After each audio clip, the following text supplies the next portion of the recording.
This is the Unique Scotland podcast with exclusivescottishvisits.co.uk. Hello, this is John Harbour, and welcome to Unique Scotland, the go-to podcast on all things Scottish. And I'm delighted to have you with me on this second part of my tour of the Scottish borders. I mentioned before that I believe that this area does not get the recognition it deserves, and most tourists head for the Northern Highlands and the islands such as Skye. Well, I hope to put that right, and if you get the opportunity whilst visiting Scotland, the Borders region is one you should spend some time in, and this Unique Scotland podcast will give you an insight into this lovely area. Today I'm broadcasting this from my study in Aberlady, in East Lothian, a beautiful part of Scotland and adjacent to the wonderful sandy beaches of the North Sea coast. With nature reserves, golf courses and some extraordinary historical sites, this area is worthy of a podcast on its own. So I've decided to delay my Glasgow series, which should be next, and to bring you East Lothian as my next venture. I'll let you know more about it at the end of the podcast. It's now the middle of September, and officially autumn. Well, blow me down, after weeks of rain, the sun has come out, and the forecast for the coming week is good, so let's not knock Scottish weather altogether. You can tell that autumn approaches because as I walk down by Aberlady Bay Nature Reserve, the wonderful sound of greylag and pink-footed geese squawking overhead warn of the changing season as they arrive in their thousands to overwinter in this part of Scotland. It's a hugely impressive sight to see the numerous V formations arriving in the bay. Of course, there are also other arrivals in the form of black clouds of swarming starlings who conduct an amazing swirling dance in the sky, making beautiful formations that change within seconds as they gracefully pirouette together in a mesmerising murmuration. Such incredible beauty. And now to another kind of beauty as we continue our tour around the borders. I'm going to take up where we left off at the amazing Jedburgh Abbey, after which we'll drive to another lovely ruin at Melrose, and I'll let you know a little more about the lives of the monks who lived in these places to give you an insight into monastic life. And where does Robert the Bruce's heart feature in all of this? We'll also look at the towns of Jedburgh and Melrose that have so much to offer, and we'll then head over to have a look at Abbotsford House, the home of Sir Walter Scott, the most celebrated Scottish author of his generation. I was delighted to meet a modern author on one of my tours recently, Mary Ann Edwards, and she is the author of one of the celebrated detective series Charlie McClung, and it was apt that we finished our tour at Abbotsford House, and we'll hear from Mary Ann and her husband Jeff later. I was also very privileged to have with me on my last tour Jim and Linda Wood and their daughters Christy and Ginny, as we toured initially around Edinburgh, then Skye and the Highlands. And they were looking at family history, and I'll be talking to them later. You will be astonished, as were they, to hear how by chance they met a close relative in Scotland. To see some great photos of the border abbeys and castles, then have a look at my website, exclusivescottishvisits.co.uk, or my Facebook page or Instagram. And if you listen through my website, please don't forget to subscribe to ensure that you get notification of future episodes. There'll also be short videos of the borders on my YouTube channel, Exclusive Scottish Visits, so please subscribe to get notification of my travels. Thank you to all those who have bought me a coffee recently, and if you wish to contribute to my time and research for these podcasts, you can always join me in buying a coffee. It only costs around $5 or £3.50, and all you do is simply search on your browser buymeacoffee.com/Unique Scotland. That's buymeacoffee.com/Unique Scotland. Any contributions are very much appreciated. Well, wherever you are in the world, I would now like you to relax and to join me on this tour to the picturesque and extraordinary borders of Scotland.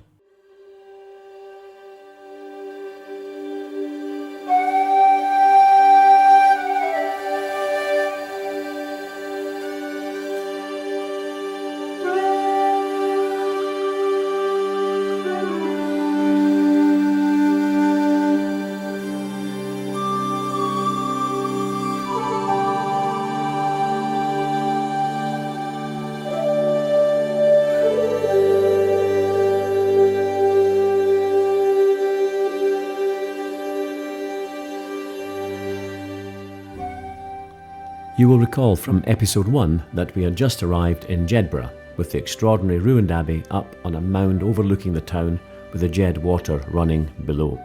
It's a splendid sight, and the church is still intact, albeit with no roof, but beautiful large Gothic arches can be seen stretching from one end to the other, with smaller arches on the 2 stories above. At one end, the square bell tower still stands proudly over the abbey church, which gives it an air of reality, and it's only on closer inspection that we realise that this is simply a shell of a previously beautiful and extraordinary building. Sadly, most of the outbuildings associated with the abbey have long gone, but there's a supermodel of the abbey in the visitor centre to bring the original monastic order to life. It was King David I of Scotland who, in 1118, established the abbey and installed Augustinian canons. And what does it mean to be Augustinian? Well, it means that these canons, who are priests in their own right, by the way, follow the works of St. Augustine. I've done a bit of research on St. Augustine, and he was active in about 400 AD, and that's 750 years before the abbey was built. He was a theologian and a philosopher, and he wrote many important works on Christian doctrine. He was known as Augustine of Hippo, which made me smile slightly because I imagined the poor fellow travelling around the country on a huge hippopotamus in a lumbering fashion. Well, I'm pleased to report that Hippo actually refers to the place Hippo Regius in Numidia, in Roman North Africa. Today, Numidia is known as Algeria, so on your next holiday to that region, take some time out to investigate the Roman occupation and the connection with St. Augustine. It's interesting to note that many Protestants, especially Calvinists and Lutherans, consider St. Augustine, yes, a Catholic saint, as one of the theological fathers of the Protestant Reformation, due to his teachings on salvation and divine grace. Martin Luther, in particular, was an advocate of St. Augustine, and our own John Knox, who followed Luther, led the movement for the Scottish Reformation in 1560, when Scotland transformed from a Catholic to a Protestant country. I'm often asked why such beautiful places like Jedburgh Abbey stand today in ruins. Well, there's a direct connection with this abbey and the Wars of Independence, which saw the abbey severely damaged on a number of occasions due to these wars. It all started with a great king of Scots named Alexander III, and he married Yolande, daughter of the Comte de Dreux, on 14th of October 1285 at Jedburgh Abbey. 1 year later, he would lie dead with a broken neck at the foot of a rocky shore in Fife near a village called Kinghorn. Now, I remember this story because when I was a child, my parents took me and my sisters to Kinghorn Holiday Park, where we stayed in a caravan. It's a small mobile home, effectively. The sand, the sea, the rocks, a stone's throw from the caravan's door, so when we children were out, we were allowed to spend our day roaming free and playing by the sea, within sight of parents, of course. It was a child's paradise, and a place I shall never forget. So when I learned of King Alexander's death in Kinghorn in 1286, it fired my imagination, and I decided to learn the history of that era. And what a story. His death and that of his granddaughter, the Maid of Norway, who should have succeeded him, effectively left Scotland without a monarch, and allowed Edward I of England to flex his muscles and to exert his authority over Scotland. He was asked by the Scottish nobles to select Scotland's next king, and from the noble families of Bruce, Cummin and Balliol, he chose Balliol. Well, King Balliol was treated appallingly by Edward and eventually exiled abroad, leaving Scotland without a king. The vacuum would eventually be filled by Robert the Bruce, but in the meantime, every invading army would slight the abbey on its way north or south. And I love that word, slight. It means destroy, but you get the feeling that the destruction was done in a sort of decent way, which only slightly damaged the infrastructure. Of course, quite the opposite. It normally meant burning the building or taking the roof off or destroying the walls. Anyway, the earliest record of damage was after William Wallace defeated the hugely superior army at the Battle of Stirling Bridge in 1297. And you'll remember the film Braveheart. Well, the defeated and retreating English army, on fleeing to the English border, heard the bells of Jedburgh Abbey ringing out in jubilation at Wallace's victory. Talk about red rag to a bull. The army swerved right into the path of the abbey and took their revenge by warming themselves in the heat of the bonfire from the burning building. The abbey was repaired, but it was further damaged by the English in 1410, 1416 and 1464. In 1523, the town and abbey were set on fire by the Earl of Surrey during ongoing conflicts between the English and Scots, and for good measure, The Earl of Hertford burned it down in 1544, so you can see how difficult it was in those days to live on the border with England and to retain such an imposing building. The Abbey's end actually came about not from marauding Englishmen, but from one of Scotland's own, John Knox, and his Reformation in 1560, when Catholicism was cast out and Protestantism took its place. In most towns, the stained glass was smashed, the icons destroyed, the separate altars with saints were taken down, and all Catholic emblems were removed. In John Knox's own words, "We want nothing to do with papish idolatry in our places of worship." The monks were allowed to stay until their numbers died out, and no new monks were allowed to be recruited. Part of Jedburgh Abbey did continue to be used as a parish church, but it ceased in 1871 when it was considered to be a dangerous structure, and a new parish church, or kirk, was constructed just across the road. Thankfully, in 1917, some restoration work was conducted to stabilise the Abbey structure, and what you see today is now in the care of Historic Environment Scotland. As well as the Abbey, King David of Scotland also built Jedburgh Castle, near the river at the southern end of the royal borough. It became a royal residence, but it was captured by the English on so many occasions that it was seldom used. However, it's said that a fortune teller attached to the castle had a premonition about King Alexander III's death. If only he had heeded the soothsayer, we may not have had the Wars of Independence. The castle was finally destroyed in 1409 by the Scots to avoid it falling into English hands, and in the 18th century the former medieval fortress became a prison, taking the name of Jedburgh Castle Prison. I have to say I was a bit taken aback to hear the term Jeddart Justice, or Jedburgh Justice, which in the 18th century meant that the town would hang a man first and then try him in court later. A bit strange, but I'm sure it helped cut down a great deal on the paperwork. Then, in 1823, the old medieval castle was demolished and a new jail was built on the site. This 19th century prison is now a museum and worth a visit to see what life would have been like for prisoners in the 1820s.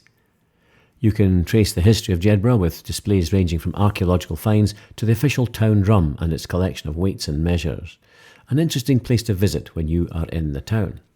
There are a number of other attractions in the centre of the town, and in the marketplace there's an interesting market cross which replaces the original.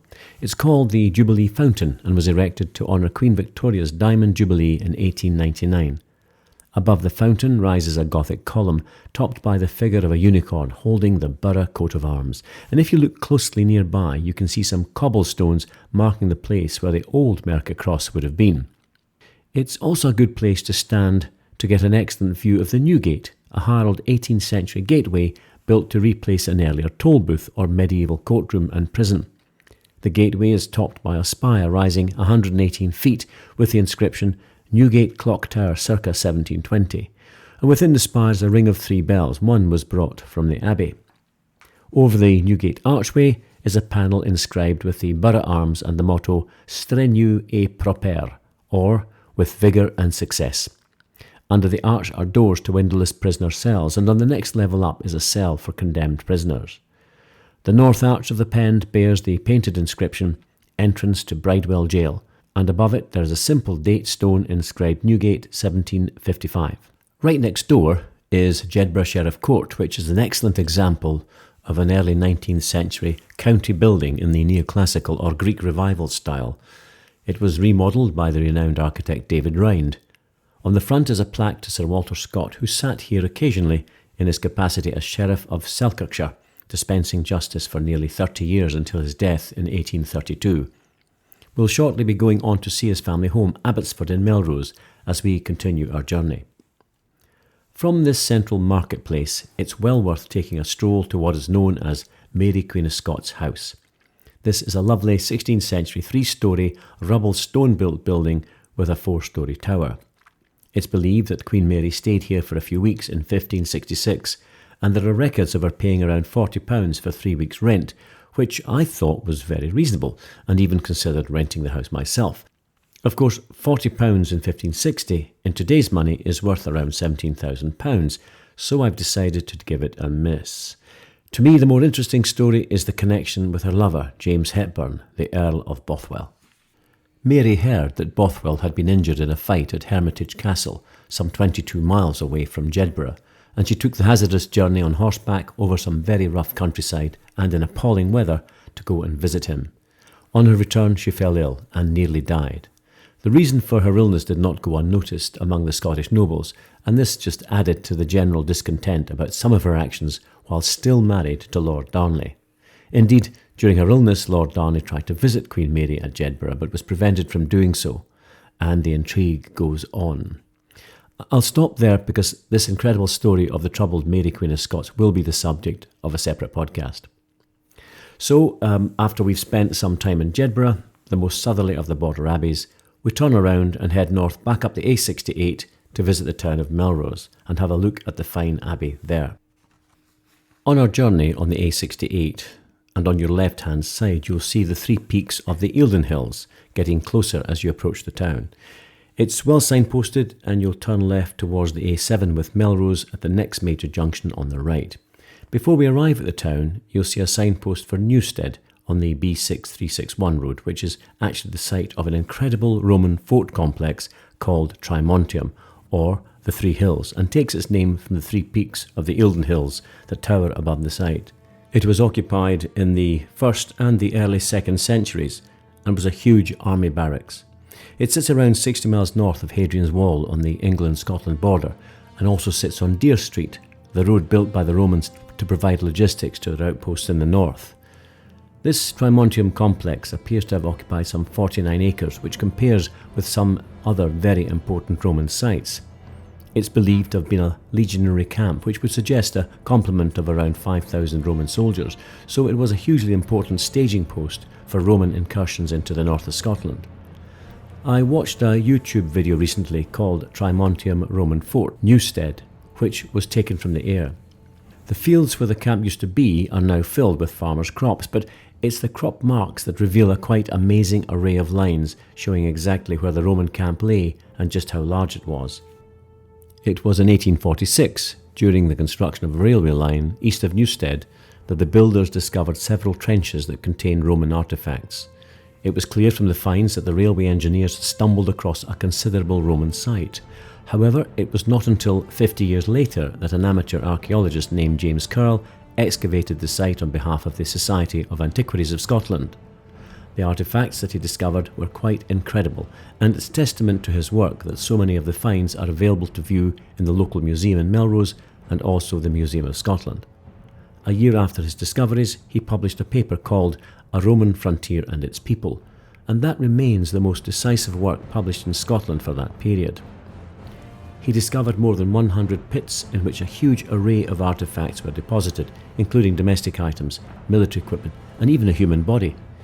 It's quite poignant standing near the site with the Eildon Hills towering above to imagine Roman legions passing this way, coming from or going to a substantial Roman fort at this point.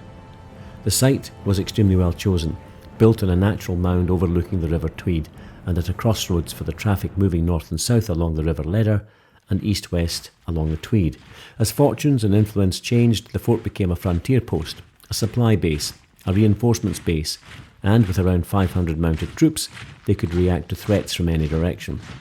With extensive manufacturing and trading operations within the base, it's clear that this fortress was a formidable presence in the area. If you wish to know more, now you can visit an excellent Trimontium museum in Melrose to see some of the artefacts discovered by archaeological digs, and perhaps take a guided tour of the Roman camp by one of the museum's staff. Well, we enter Melrose a few minutes later. It's a small town with charming shops and sumptuous restaurants, and a great rugby team. The town itself's been here for some time and would have witnessed the Romans arrive in the 1st century and watched a fabulous abbey built here in the 12th century. There's ample parking opposite Melrose Abbey ruins, and it's just so enjoyable having a stroll to see the first-class shops and having lunch in one of the excellent restaurants. I usually park behind Bart's Hotel and enjoy lunch there, but Melrose is not short of excellent restaurants. Turning to the abbey itself, it was founded in 1136 by no other than King David I, with a Cistercian order of monks. Now, the term Cistercian comes from the Latin for Citeaux, near Dijon in eastern France. The Cistercians had broken away from the Benedictine order to return to a stricter way of life, including agriculture and brewing.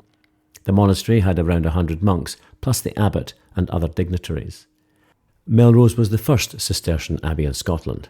and King David allowed them to select the site to allow for better farming and fishing, and this paid off, because Melrose became extremely wealthy, resulting in succeeding monarchs increasing their lands and their property. Of course, the more wealthy the abbeys became, the more money went into the coffers of the king. Melrose Abbey was built in a Gothic style in the form of a cross. It suffered the same fate as so many Catholic establishments around 1560 during Scotland's Reformation, and this substantial ruin dates from around 1590. Part of the church was used by the local parish for a number of years, but it's now in the hands of Historic Environment Scotland. Melrose Abbey is something to behold, and many Scottish kings and nobles are buried here.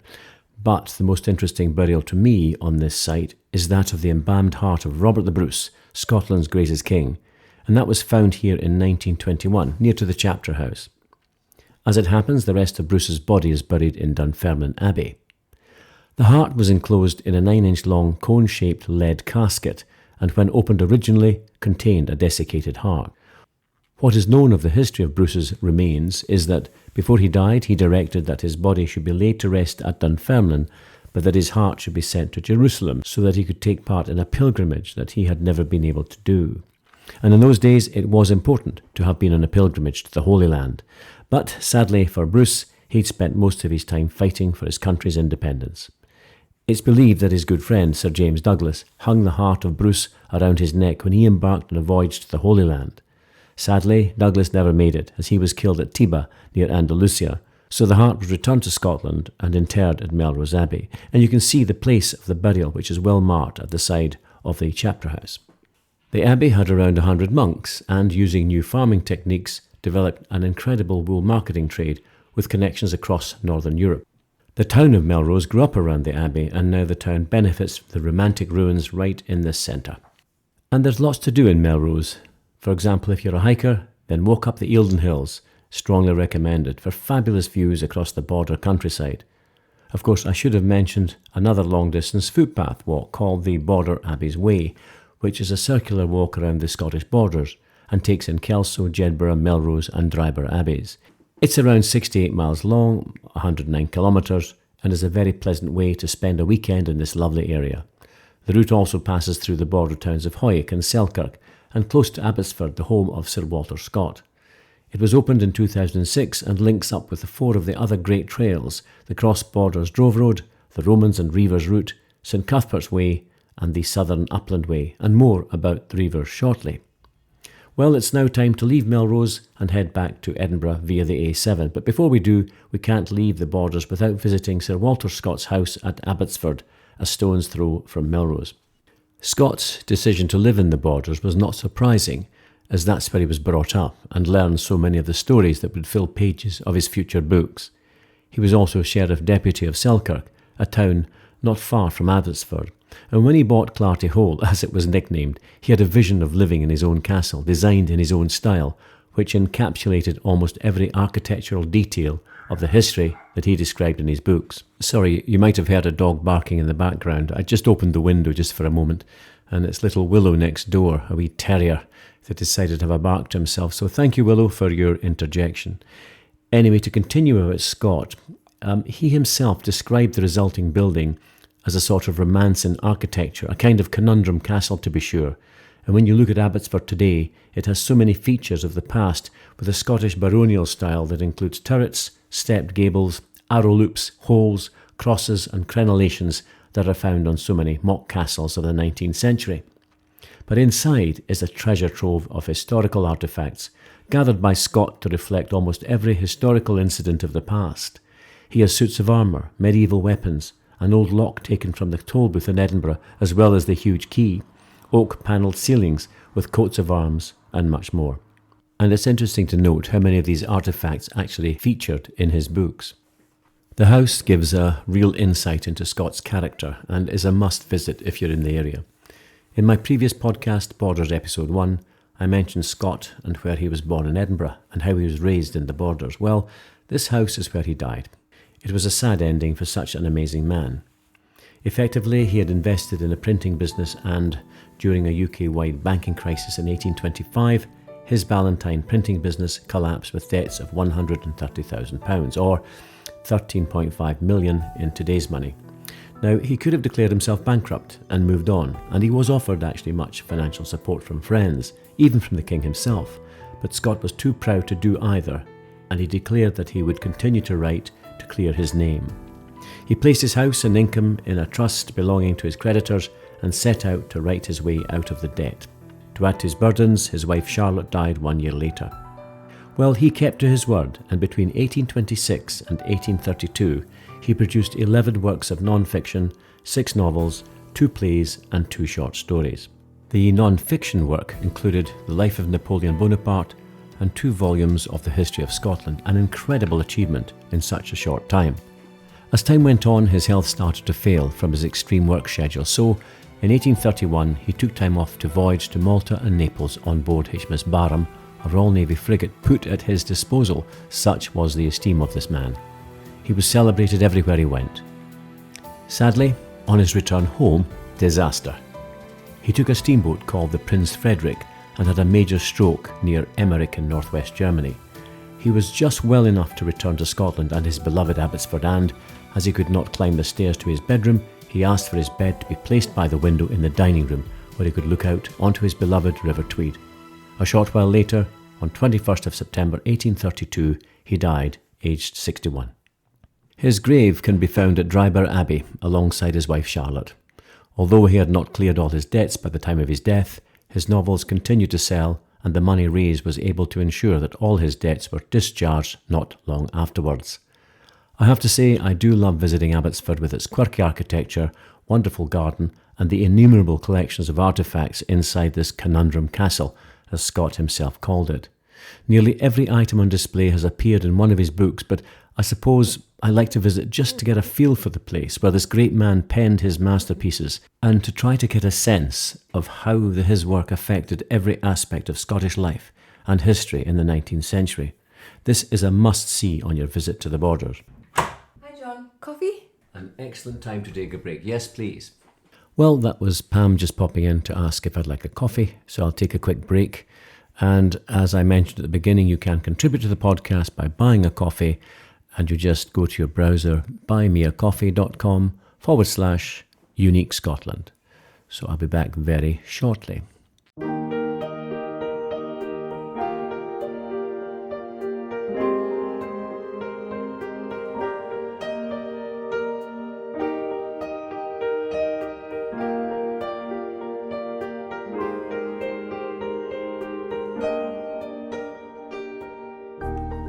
And our final visit to an abbey town in the Borders is to Selkirk, and on leaving Melrose we drive southwest for 5 miles on the A7, arriving at the very pretty village of Selkirk and the town where Sir Walter Scott was deputy sheriff. As you enter the market street, you'll see a large life-size statue of Scott in front of the 19th century townhouse where he worked. The townhouse replaced the old toll booth in around 1800, and you can't miss this classical building with a 5-tier clock tower. It's super. Selkirk is one of the oldest royal boroughs in Scotland, with a history dating back to before the 12th century. The name comes from the old Scots word meaning the church by the forest, which refers to Ettrick Forest nearby. The forest is well known as the place where William Wallace was declared guardian of the Kingdom of Scotland in 1297, after his victory against a much larger English army at the Battle of Stirling Bridge. And of course, you've seen the Braveheart film. Well, I'm sure you remember Mel Gibson's immortal ending, Freedom! It was actually in Selkirk that the first abbey in Scotland was established in 1113 by King David I and populated by Tyronnensian monks. It was, however, only in existence for 15 years when the abbey was moved to Kelso, and as far as my research goes, there appears to be no trace of the original abbey. Well, it's now time to start heading back to Edinburgh, and we're going to take another route through the Borders on the A7 via Galashiels, which was one of the first border towns that I got to know. Gala, as it's known locally, is only 6 miles north of Selkirk. It has a considerable history with the textile industry and is now a major commercial centre for the Borders region. It's also the location of Heriot-Watt University's School of Textiles and Design. The town's coat of arms are interesting in that they show 2 foxes reaching up to eat plums from a tree. The town's motto is Sour Plums, or as pronounced in Scots dialect, Sour Plums. This goes back to an incident in 1337 when a raiding party of English soldiers who who were picking wild plums in the local area were caught by men from Gala and, in the ensuing fight, all the soldiers were killed. There's an interesting equestrian statue in the centre of the town, and it's a statue of a Border Reiver, and it's in front of the borough chambers which replaced the old toll booth in the 19th century. More of the Reivers shortly, but I mentioned that Gala was the first border town that I visited, and that's when I was only 16 years old. I had just left school and was waiting to decide what to do with the rest of my life when my elder sister Marlene asked if I wanted to work in the woolen mills in the Borders. Now, it was good money, so I jumped at the chance and was soon joining the mill workers on the bus that took us from our village near Dalkeith for an hour's journey south to work in the Gala woolen mills. I was assigned to a professional warper. Now, a warper took a thread from a large number of bobbins and stretched them onto a rotating drum or loom in a particular pattern. Once this was done, we sent the drum to the weavers, who introduced the weft to make the fabric. Well, I hope you followed all that. It was interesting work, and I soon got to know many of the workers, the majority of whom were women, as that was the predominant workforce in the woolen mills at the time. And as a fresh-faced, fair-haired, blue-eyed 16-year-old lad, I was rather spoiled by all the ladies, and even had my bum pinched occasionally, although I did rather enjoy the attention, so didn't complain, but then again, one never did in those days. And this is also where I met my girlfriend from Lauder, who I mentioned in the first episode of my Borders podcast. You remember the one that I would walk 500 miles for? Well, it was a good start to my working life, but I had other aspirations, and after only 4 months as a warper, I left to start an incredible adventure at sea in the Royal Navy, and never looked back. If that story would interest you, let me know and I'll look to do a podcast on my life at sea, with the juicy bits as well. Well, as we head north, we'll soon be leaving the Borders region, but before we do, I want to mention the Border Reivers, who were raiders, pillagers and livestock rustlers within the Borders region from the late 13th century to the early 18th century. The word reeve actually comes from the Scots word reifin, and the verb reeve means to plunder or to rob. Now, reiving affected the whole of the Borders region, on both the Scottish and English side. And to understand why this banditry was so prevalent during this period, you have to understand the people who lived in this region and how badly they were affected by the ongoing wars between England and Scotland. Their livelihoods were often devastated by advancing or retreating armies. The border region was also far from the seat of power and often forgotten about, so local clans took advantage of this lawlessness to enrich their own families. The hills and mountains of the Borders region also makes it unsuitable for arable farming, and the livestock that was reared on this land was easily stolen by rival families. To try to protect their lands, a local laird would appoint a leading townsperson as a warden who would ride the borough's boundaries, or marches as they were called, to ensure protection of common land in an attempt to prevent encroachment by neighbouring boroughs. I suppose a good comparison would be with the first cowboys of the American Wild West, where reiving had its own outlaws, self-regulated lawmakers, strong family ties, corrupt officials, greed, misery, and a continuous struggle for survival. Raiding other families' land, using arson, murder and kidnapping were commonplace. But in amongst this turmoil, squalor, deceit and treachery, there was also glamour, great acts of courage and loyalty. It all came to an end in 1603, when the crowns of Scotland and England were joined by James VI of Scotland becoming James I of England, when he set about unifying the two countries. The posts of wardens and the marches were abolished, and the term borders was changed to the Middle Shires. No borderer was allowed to carry a weapon, and livestock holdings were reduced. Powerful families who were prominent in reiving were dispossessed of their lands, their homes were destroyed, and the individuals scattered or deported. Wanted men were hunted down and executed. I suppose the upshot is that the borderers' descendants, who are scattered throughout the world, are still displaying strength of character, resilience and leadership acquired through those eventful and bloody years. President Nixon and Neil Armstrong, to name but a few. I'm pleased to say that after all these years and bad memories have faded, some traditions are remembered and continue to be celebrated. One of the most prominent summer events in the Borders region is the annual Common Riding, or Riding of the Marches. Each town has its own common riding on a particular festival day. Some towns actually reenact their historic common ridings, where male and female horsemen ride out of the town, along its borders or marches, and this has become one of the most celebrated equestrian events of the year. I was in Galashiels for one of these events, and in this town it's called the Braw Lads Gathering, braw being a Scots word for good, pleasing or even good looking. It was an extraordinarily colourful event, with flags, banners and the braw lad and lass at the head of the event. Certainly something to witness if you're visiting Scotland. There's even a poem by Robert Burns, The Braw Lads of Gala Water. It's a poem of a young woman who's fallen in love with a braw lad, and regardless of the fact that he's not rich, she loves him with all her heart. And in typical Robert Burns fashion, at the end of the poem it's not riches that matter in life, but the bliss of mutual love that is the world's treasure. Here it is, and I soften the Scots language to make it more understandable, so forgive me you Scots out there who think this is blasphemy. I think the only Scots you may not understand is meikle tocher, which means not much dowry. Anyway, here we go. Braw lads on yarrow braes, they rove among the blooming heather, but yarrow braes nor electric shaws can match the lads of Gala Water. But there is one, a secret one, above them all I love him better, and I'll be his and he'll be mine, the bonny lad of Gala Water. Although his daddy was no laird, and though I hae nae meikle tocher, yet rich is kindness, truest love, we'll tend our flocks by Gala Water.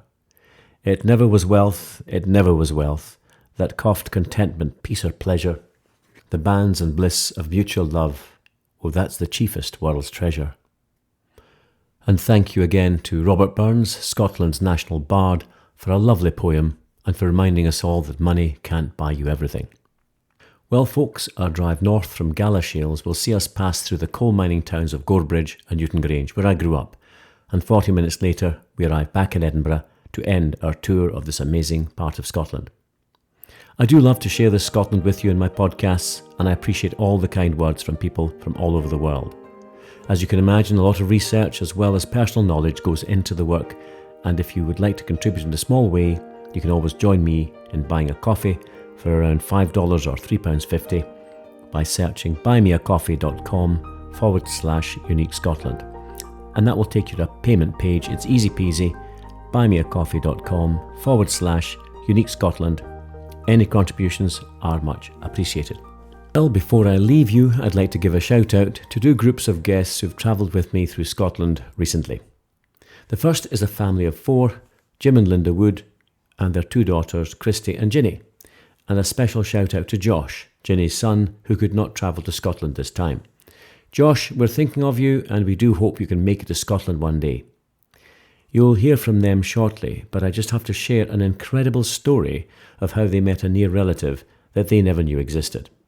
One of Jim's main aims on the trip was to visit the town of Eyemouth, a small fishing village about 50 miles southwest of Edinburgh, and that was to remember his great-grandfather who died during the Eyemouth fishing boat disaster of 1881, where a terrible storm took the lives of 189 fishermen, most of whom were from Eyemouth, when their fishing boats were smashed upon the rocks at the entrance to the harbour. The wives and the children were on shore watching the tragedy unfold. In the end, it left 78 widows and 182 fatherless children in the town. One of the boats was the fishing vessel Harmony, and Jim's great-grandfather, William Angus, was on board. Sadly, he lost his life that day. I took the family down to Eyemouth to the museum where the records show the names of all the fishing boats and the men who were lost there. I walked in first with the family behind me, and as I approached the desk to speak to Margaret, the museum's manager, I overheard another man talking to her and asking for details of none other than the same fishing vessel, the Harmony. I was intrigued, so I asked the gentleman, a Reverend Stephen Gardner, why he was interested in this boat in particular, and he said that his great-great-grandfather, Peter Angus, was on board and died when it sank on that fateful night. I have to say, the hairs stood up in the back of my neck.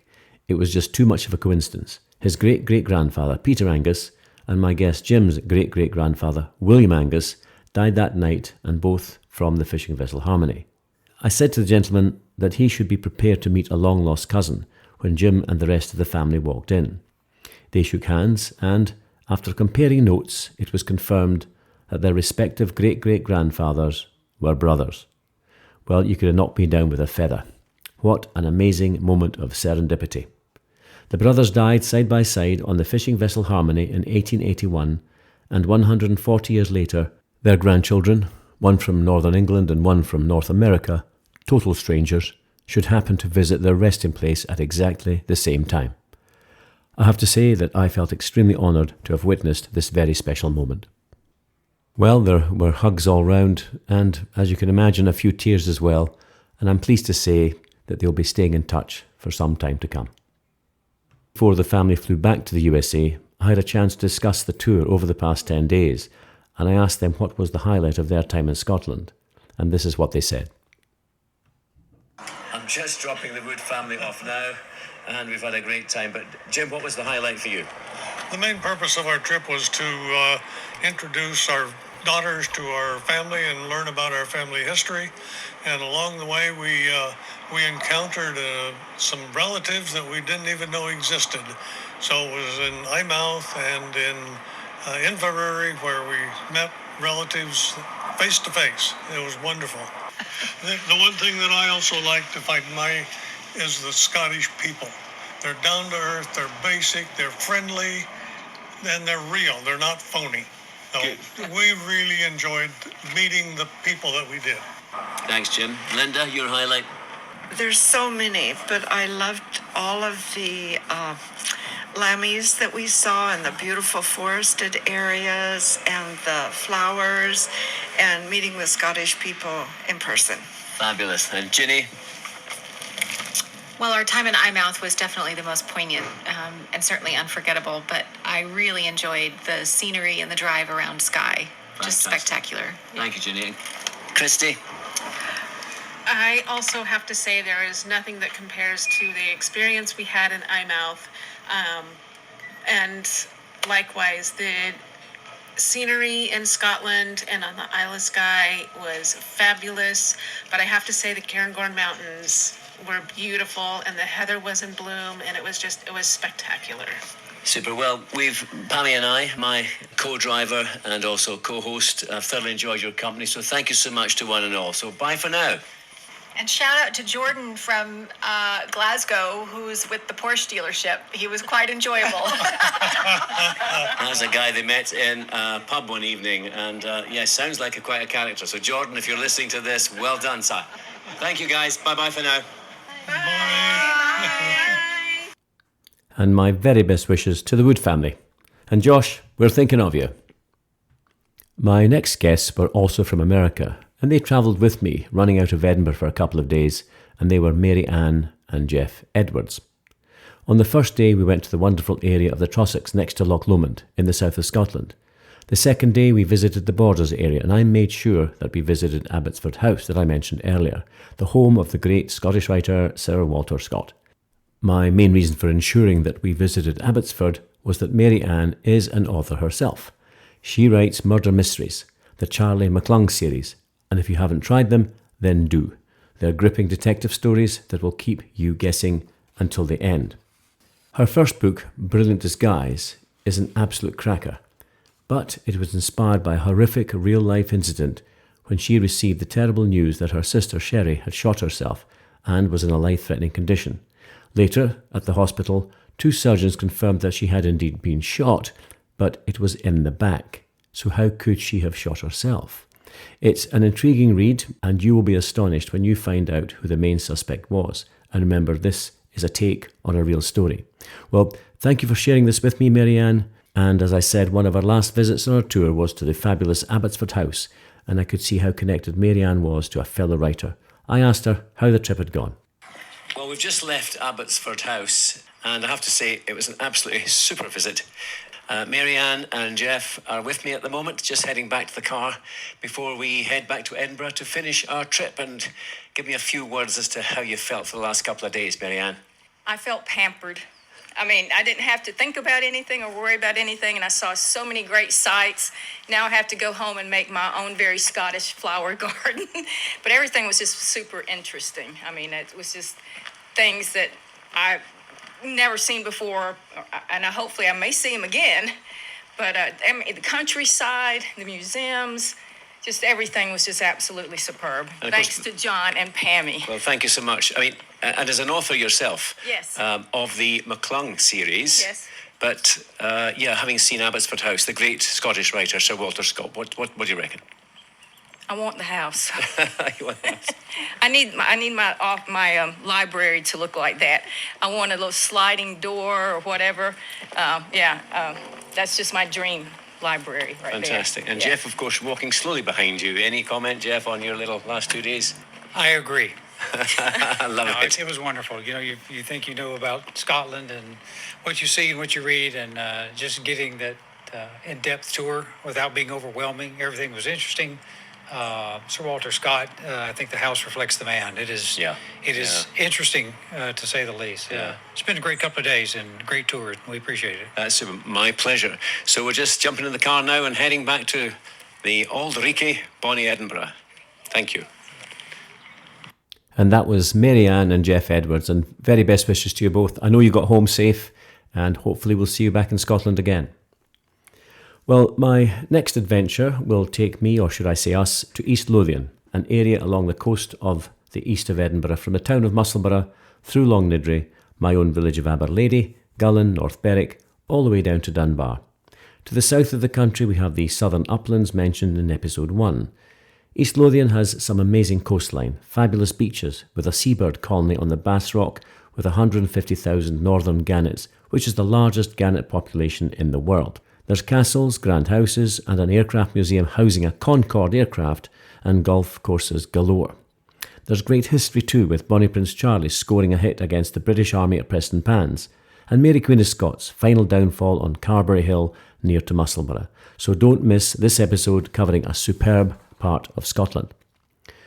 Well, as always, I thoroughly enjoyed bringing a part of Scotland to you. I always welcome feedback, so if you wish to comment on any of the areas we visited today, or if you wish me to cover any aspect of Scottish life, then please get in touch through the contact page on my website, or send an email to info@exclusivescottishvisits.co.uk. I'm also delighted to have met many of you personally who have listened to the podcast. And as it happens, I was taken by surprise by Lisa at Culloden Battlefield last week, who is a podcast listener, and she recognised me from my Facebook and also my website. That's a first. So Lisa, thank you very much indeed for coming up and saying hello, and we did a short recording and I'll play that on the next podcast. So Lisa and Jan, listen out. Do please keep your messages of support coming, and don't forget, if you do intend visiting Scotland without a formal guide, then perhaps one of my bespoke itineraries may help you plan a more spectacular holiday. Well folks, it's been a pleasure to have you all listening today, and I would now like to sign off in traditional Scottish fashion by raising my glass with a wee dram, perhaps the Highland Park, to you wherever you are in the world. Slàinte.